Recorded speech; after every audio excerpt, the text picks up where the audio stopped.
Happy New Year and welcome to Retail Media Moguls, brought to you by Platform 195. I'm your host, Stuart Adamson. In this special episode, we're revisiting some of our most impactful conversations of 2024. You'll hear from retail media pioneers who are transforming the e-commerce and in-store media landscape, brand leaders who are pushing the boundaries of consumer engagement, and technology and data innovators who are revolutionizing how we connect with shoppers. Whether you're a retail media veteran or just starting your journey in this dynamic field, these conversations offer practical insights, strategic wisdom, and forward-thinking perspectives that you won't want to miss. Let's dive into the best moments from Retail Media Moguls 2024. So welcome to the Retail Media Moguls podcast. I'm your host, Stuart Adamson, founder and CEO of Platform 195.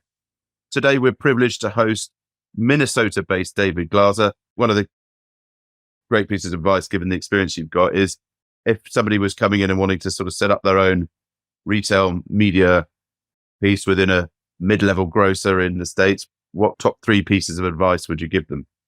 Yeah, I think the first is try to understand what your shopper wants. Like, are they just looking for, do you already have great delivery capabilities and they just need some off-site media? So I would be interested what the shopper wants. I would talk to your vendors about what they've seen work other places. So your top 5, 10 CPG vendors love to talk about digital, and they all have people on their teams that are digital. And so they all want their time, if you will, with the retailer. So I would reach out to a few of them you trust, have some planning sessions, understand what they're seeing out there to inform your strategy. And then lastly, I would look for experts in the field. And so that's a little bit self-serving with us, but if you've never run a retail media organization before as a grocer, it's tough to launch it out and manage it. So whether that's Digits, that's somebody else, that's hiring somebody that's been at an Albertsons or whatnot, I mean, the talent is starting to get out there now. And so I would find some before and figure out the right way to help them make you move faster. Today, we have the pleasure of welcoming Molly Hjelm, a trailblazer in the world of retail media and ad sales, and with a career spanning various leadership roles across renowned companies like Dollar General, Kroger, Spins, and more. So effectively, they're taking your audiences then and then buying those through the trade desk across programmatic channels. And which of those channels are performing best for your customers? If it's difficult to reach them anyway because they're in rural areas, how are you using programmatic channels in order to create that value for advertisers? So historically, what we found is that mobile display has worked really well for our customers. They may not have a desktop or laptop computer in their homes, but they have mobile phones, and that's where they're consuming a lot of their digital content. So that's been something in our own strategy that works really well. The beauty of a self-service offering is that we often don't see how those plans come together for national plans. The advertiser has the ability to pair the inventory that they believe in with our audiences and test and learn. But what we hear as we are collectively thinking through strategy is that video and CTV are really highly performant and effective for our partners. And given the importance of this data-driven insights in today's marketing landscape, how do you approach both the targeting bit, which we've discussed, but how do you personalize that targeting? How are you doing the personalization element? Sky's the limit for targeting in the world of retail data. So really, any discernible purchase behavior, like anything you might find on a receipt and more, can be fodder for the creation of a cohort or an audience. And so that's what keeps me interested and excited in this industry, is just that ability to identify customers based off of their purchase behavior and then tie them into whatever the objective of the campaign might be. If we have an objective of mitigating leakage, growing market share, or growing category share, if we want to help increase trade up, we have the ability to isolate those specific customers and deliver them a message that hopefully increases their consideration of that action. And then we also have the ability to do creative testing within our campaigns to see which resonates more and to optimize into the creative that's working better. And so there's so much promise in retail media for the personalization element here. And we've had great success in being able to optimize to the messaging that resonates best. Today, we have the pleasure of welcoming Luis Pedro Martinez, the head of e-commerce for Essence MediaCom. With over 15 years of experience in the tech and online media industry, Luis is a seasoned leader known for his strategic vision and expertise in driving growth across key marketplaces like Amazon, Walmart, and beyond. If I was a brand and I was working with retail, what are the measurement tools that you would recommend to me to be using in order to really see that across funnel?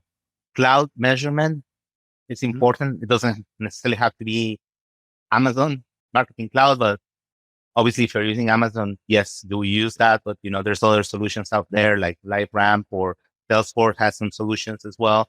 So some way, especially with, a cookieless world that's coming in identity, I think that's super important. I think attribution models are interesting.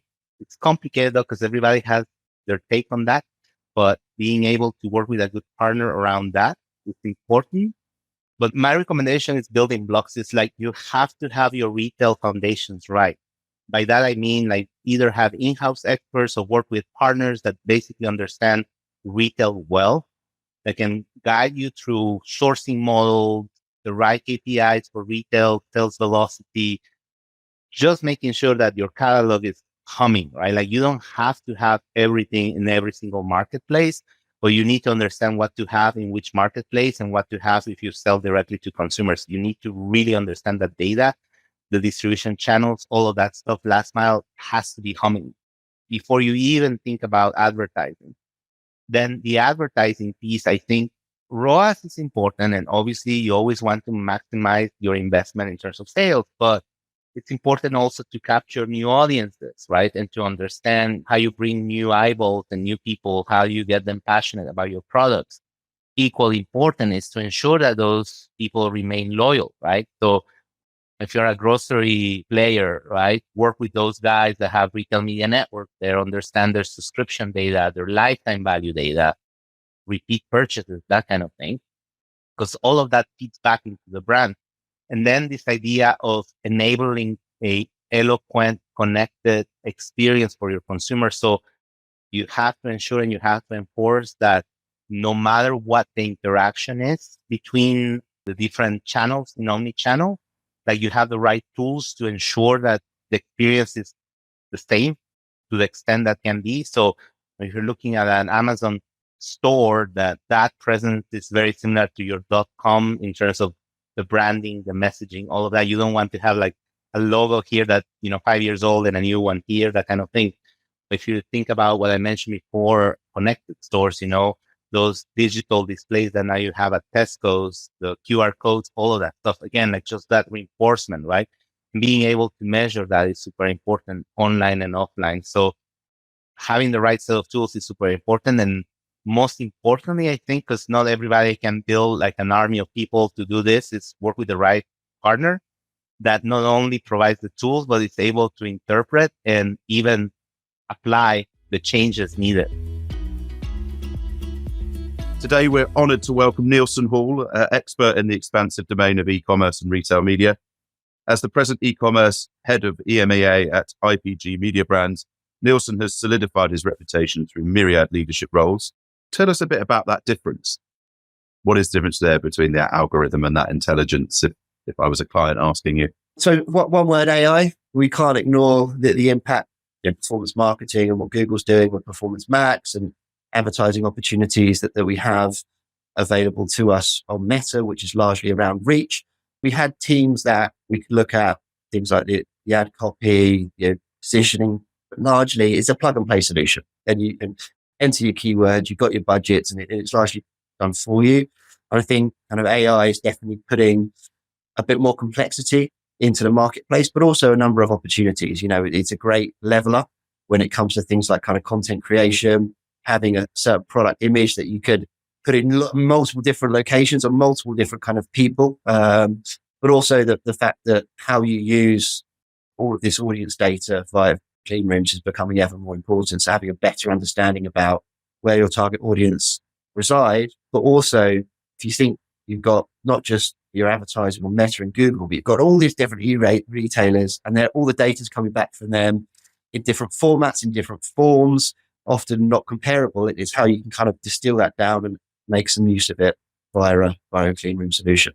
So we're going to come back to the data and the clean room thing, because it's really exciting. It's great to see it from an agency point of view, is where those developments are going. But let's go up a level to the European thing. So obviously you manage e-commerce clients across EMEA. Which markets are doing well? Where are you seeing people really sort of doing the right things? Which markets are forefront of retail media, do you think? I'm always very jealous and envious, if I'm honest, of some of our colleagues over in the States, where what's happening is brilliant, but I definitely think it's a very simple model compared to what we have over in EMEA, because you have 5 or 6 main players. Largely, they're pretty mature in the way they're activating kind of retail media. But when you come to EMEA, we're incredibly fragmented, first and foremost. So we have lots of different e-retailers, all at different stages of their maturity, all finding out and understanding how best that they can offer both their customers and potentially brands an opportunity to better kind of have a better relationship, for want of a better word. And then I think the markets themselves are at different levels of maturity, and the audiences that you have within those markets are also very different. So to get consistency is the biggest challenge that we have as an agency. I think we're making big strides into that via our kind of unified retail media platform. We're looking about breaking down all of the disparaging data sets that we get, putting it into one consolidated format that can be used, across multiple different e-retailers. I think some of the things that are happening from a strategic point of view really lend themselves to some of the working groups and the councils that are happening. I think the UK is largely driving that forward, but then there's some really interesting things going on in the likes of Germany, Spain, France, some of the bigger markets. You have to see what the likes of Carrefour are doing. But I think it is very much a bit of an arms race at the moment. There's a lot of competition, a lot of negotiations happening when it comes to kind of partnerships between kind of retailers and agencies, and also kind of technology providers as well. Today, we're delighted to welcome Greg Deacon, Vice President of Retail Media Groups and Business Development at Snappy Shopper. Greg brings a wealth of experience at the intersection of retail media and quick commerce, having spearheaded innovative strategies that have significantly impacted the retail, convenience and hospitality sectors. The transparency builds the trust that you need in order to keep that business growing year on year. When you're talking to your partners, is it generally going brand direct, or are you going via the media agencies generally, given that you're not the actual retailer, you're more of a conduit? How are you finding that approach to market? Really great question. We've been doing this now for coming up to a couple of years, and everything we've done to date is direct. So we've built the relationships with the brands, and we've gone in at various different levels of entry. What we've found is that really we are operating with the trade marketing investments. So giving that alternative way of driving product from shed, wholesale to store, which obviously benefits the brands. And then how do we get their product out to consumer delivered, which is all picked and packed from the store. And that fundamentally is trade media marketing monies. And that's been direct. What we do recognize in some instances where it depends on the structure of the brands, that we can go into a quick commerce, e-com, shopper marketing, brand media, but it's very few and far between. So I think that's still forming within the brand world. And that could change then our direction of travel in terms of how we're perceived and how we're seen. And I think it goes back to that data. We can do so many different things. It just depends where the budget holders sit within that organization. But what we've done a very conscious job of is actually let's challenge the norm of how we can sell within this space.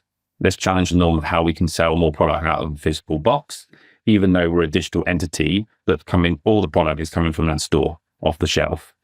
And I think that gives real opportunity then to the brands who have their convenience grocery channel strategies that's inclusive of wholesale and sort of sales out from stores. And I think we play a really complementary supporting role in that. Where I do see us moving forward, and I do recognize that we perhaps lose a lot of revenue opportunity with the trade desk and others, that we've not got that self-serve media capability with the agencies. But what we've been very conscious of is to start this and build trust, build equity, build confidence, is basically build it from the ground up. Let's get into the brands, drive that brand message, drive that proposition that we're providing, which gives then various stakeholders within that community the confidence and the trust they need. And then we'll start adding layers. And I think at the right time, then we'll start to explore going beyond that direct approach. But I certainly don't want to lose it, because I think it's a much greater way of doing business. It's not a transaction, it's a partnership. You're starting to get into really deep level joint business plans in this sector, in this channel, which I think, again, would always add advantages to our retailers and then on for our consumers. I don't want to be seen as just a transaction by the brands. So there's a balance to be played there, Stuart. I think we're at the moment are doing a good job, but of course there are more revenues to be obtained and opportunities to serve our customers in different ways, off-site or on-site. And I think that's interesting for us as we move forward. I think you've got that right. I think ultimately there is a trade marketing budget there. They want to do stuff that's going to help drive sales and get that awareness of the product up within that retail environment.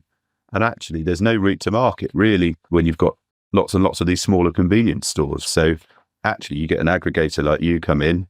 It's a great way for them to carve off some budget and say, well, let's test this and try this. And this is a good way to get into that sort of grassroots stuff, all the corner shops and the smaller convenience stores. It's low-hanging fruit for you. It's actually easier in many ways than going to the media agencies and trying to knock on doors. But that will come as you grow, I guess. Exactly. As we scale up, it will start to differentiate somewhat. But I think in the scaling up of what we're offering and then unifying that fragmented universe of different fascia, symbol fascia in that convenience channel, actually for anyone in that channel who's a convenience lead, a retail lead, actually this is a great way for me to test and learn, as you say, a great way to understand my audience better. Actually, it's really interesting for us talking to a lot of brands around pack formulation, who's buying what, because actually a lot of convenience is on the go. So it's smaller bottle sizes like 500 ml bottles, 330 ml cans in store because it's consumed now and people can't typically carry out a lot of product. So they're buying for lunch, they're buying for breakfast, they're buying after school. Whereas in the snappy world, we have slightly different alternative customers, still a convenience customer, mum, 30 plus, buying on behalf of the family. But what you're seeing is bigger pack formulation. So it's actually complementing some of their strategies from an in-store environment, which is saying, well, actually, I'm selling more of 1.5 litres. I'm selling more of multi-packs, bigger multi-packs of crisps. And that's because it's being delivered. So it's much more convenient. So when you then start to play that out, and that's why I love the fact that we can then start getting a bit gritty and a bit deeper into those sort of joint business plan discussions around, well, actually, what could Snappy offer us that's alternative to our current strategy, but complements it, that actually gives us a much broader reach in our portfolio to drive sales in, sales out. And actually for the retailers then, dare I say it, some of these things that sit on shelf, not gather dust, but are slower rate of sale, we can help accelerate that. And that then supports retailers' margin, it supports brands. And I think that's a really interesting opportunity for a lot of brand owners out there. When they're thinking about the channel, it's not just about consuming now, it can be consumed later, much more likened to a grocery shop. Today, we're privileged to host Kayla Winstead, winner of the 2022 Next Gen Award and Vice President of Retail Media at Hy-Vee. Kayla is extremely passionate about reimagining the future of food retail in America, and her stated goal is to create a healthy and enjoyable work culture for her teams and to inspire and serve shoppers and communities. Let's talk about in-store piece then. So tell us a bit about what you're offering there and tell us a bit about the innovations in there. Yeah, in-store is such a fun space. So I am an in-store shopper, but I like to just remind everybody you have to be on the fence here, right? You have to keep a foot in digital and you have to keep a foot in store, my opinion, because 80% of all purchases today are digitally influenced.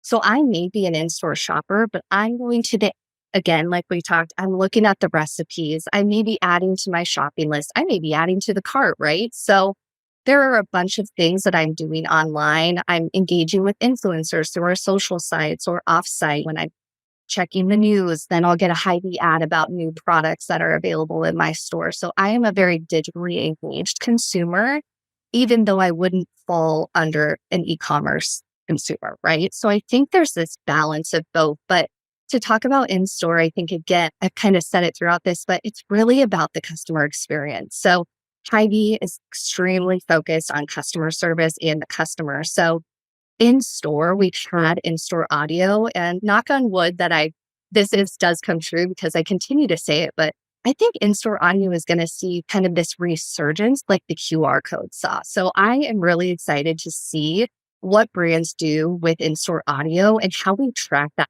attribution as the data becomes more widely available. So in-store audio, demos and sampling is a really powerful tool that I think some retailers don't consider that part of their retail media network. We do, as we just continue to try and marry the merchandising, the marketing, and the media together. So that is part of that experience. And then digital screens, of course, is huge for us. So we've made a huge investment on digital screens.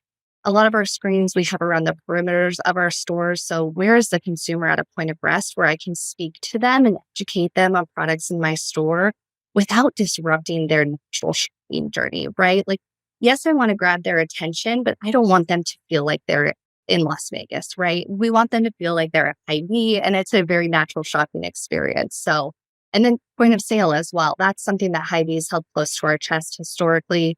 It's only been utilized for Hy-Vee brand marketing, and we are going to open to some of our brand partners to allow them to maybe put a floor decal down or some aisle blades. So a lot of opportunities in store to speak to that consumer closer to the point of purchase.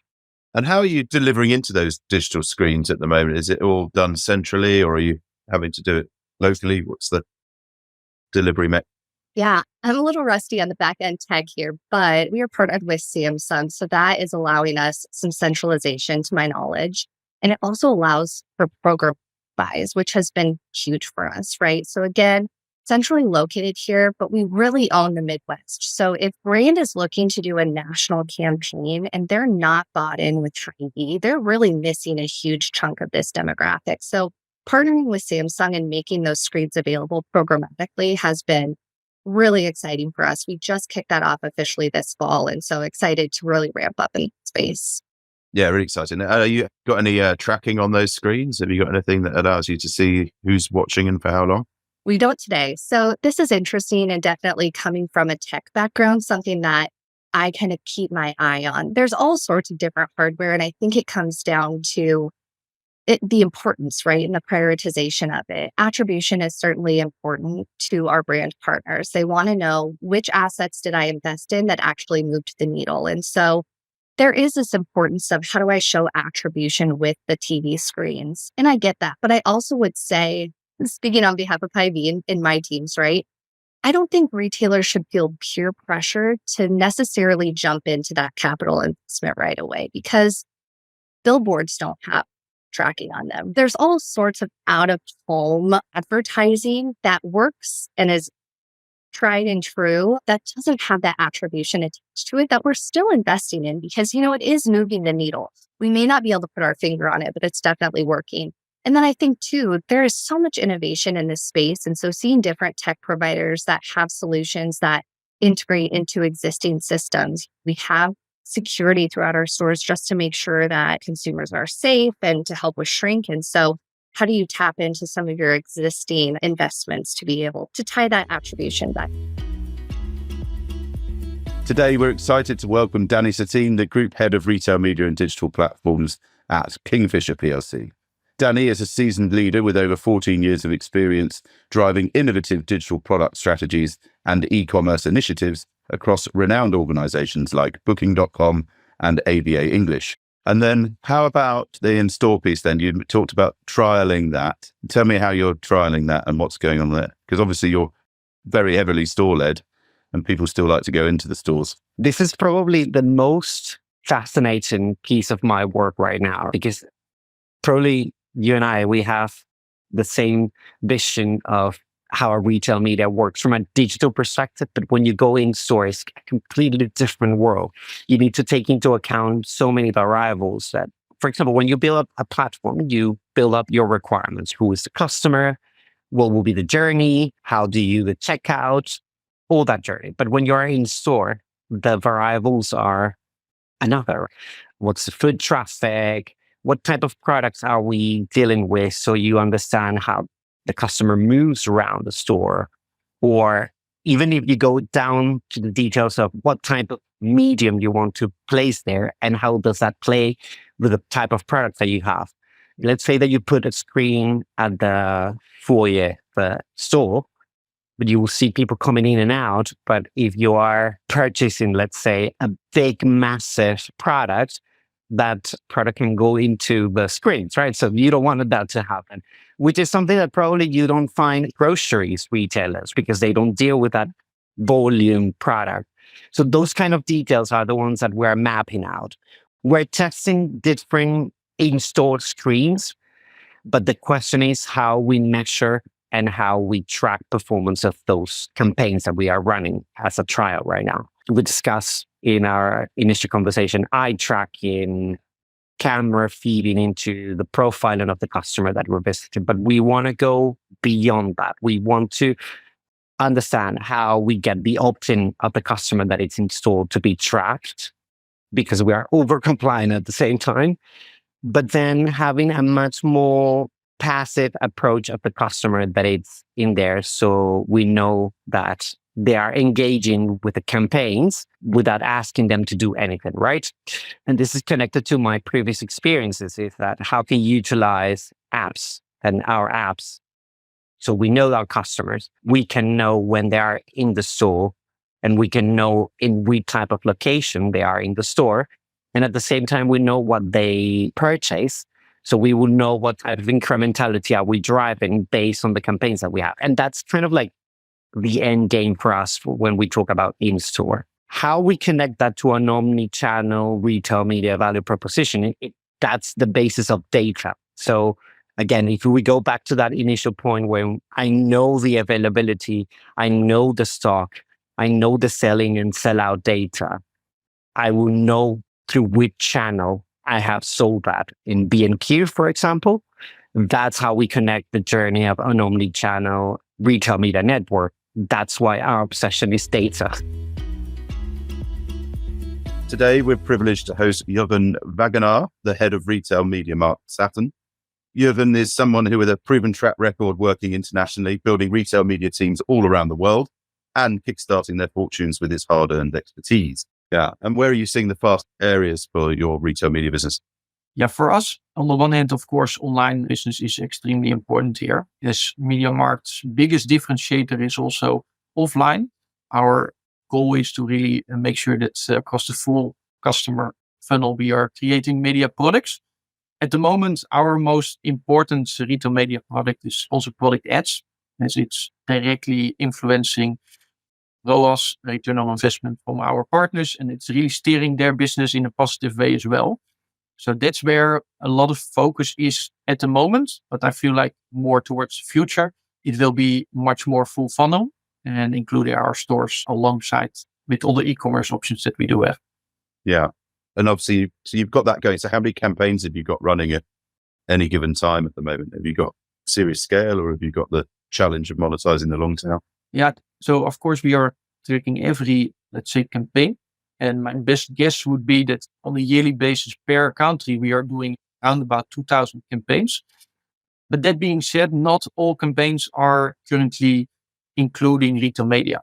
So approximately at the moment, 10% of this amount is retail media. But this part is growing heavily, meaning that the part of, let's say, a little bit more the traditional marketing topics that we are working with our suppliers with and with our partners, that is now being shifted and even added with some of the retail media options that we do have. So looking into numbers, 11 countries times 2,000 campaigns, it's a little bit too much pressure to do the math, but you get my point. Yeah, and take some management. I mean, that's the beauty of the scaling of revenue. When you can monetize the long tail and you're in multiple markets, the actual replication across other markets in terms of packaging and pricing is relatively simple. So actually the scalability is enormous. This is also for us the reason for us doing retail media. It is scalable. It is proving to be quite valuable for our partners. And because it's scalable and trackable, you can monitor it and change it on a daily or even on a minute basis, of course. So that's really helping out our partners on the one hand, but that also means that our business becomes a little bit more profitable, of course. Today, we have the pleasure of welcoming Juan Restrepo, the Director of digital and retail media services at FEMSA, where he leads innovative initiatives for OXXO, one of the largest and most recognized small format retail chains in Latin America. What was really interesting was where you were saying that you're understanding which sales occur when and then promoting your partners in that time. That's really interesting because a lot of people are doing it. They look at what sales are happening in order to, as a measurement metric for when those partners have done their ads rather than letting the tail wag the dog.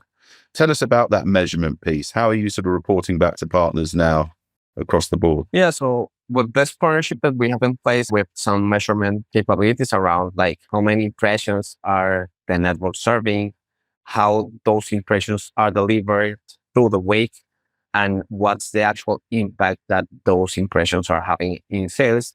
Having in mind that we have 23,000 stores, we've built an algorithm that allows us to build like these control groups in a pretty, I would say, at least a statistic way, but it's pretty well done. So we have some capabilities around building those control groups, understanding which stores are pretty similar to which stores.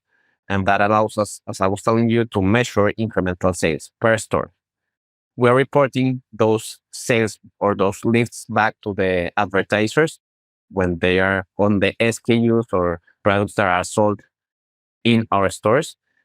And we ran a meta study this year in more than 250 campaigns. And we saw that the average lift or incremental sales lift was 8% for those campaigns that we ran.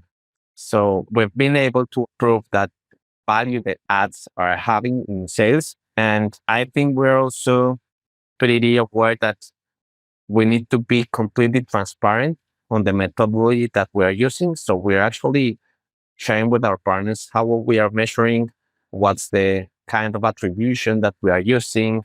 And well, it's like building trust also. It's important because as you may be aware in this space, well, there are several different partners that are offering like ROI and this kind of ROI. But you ask like, how are you measuring this ROI? It's not that transparent and that clear. So this is one of the core principles that we are building in Retail Media and partnering with every single advertiser actually in order to help us and help them understand better how the consumer behaves, but also how these campaigns are working. Today, we have the privilege of welcoming Catalina Salazar, a true influencer in the realm of retail media and advertising, with an illustrious career spanning leadership roles at renowned companies such as Dentsu, Aegis Network, and Walt. Catalina brings a wealth of experience and expertise to the table. Yeah, I'm going to come back to the macro picture, but let's talk about the local picture, because one bit of work we did in this space a few years ago was we looked at it and realized that actually, if you live in a certain area, say you live in a commuter town, suburb town that isn't particularly big and there's a local bakery there, if you're searching for a delivery, ultimately the volume of searches for that individual product is always going to be low because the very nature of a delivery app is it's local. And obviously outside of the big cities, the volume of inventory available from an ad point of view was so low. So I'm interested to see how you're overcoming that. And then listening to what you were saying around you're only paying if the basket is actually completed.